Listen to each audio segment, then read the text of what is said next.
Hi, I'm Lynn with Travel Leaders. I'm here in Budapest, Hungary. I'm actually on the Buda side. Across from me, across the Danube, is the Pest side. You can see the Houses of Parliament there behind me. And as I kind of turn the camera, you can also see there's a beautiful basilica. And across the river there is the Chain Bridge. Further on is the Elizabeth Bridge and then the Liberty Bridge.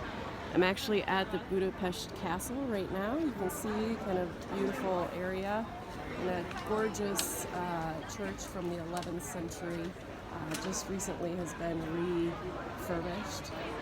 Absolutely gorgeous day here in Budapest, and soon I'll be boarding a river cruise and heading north on the Danube.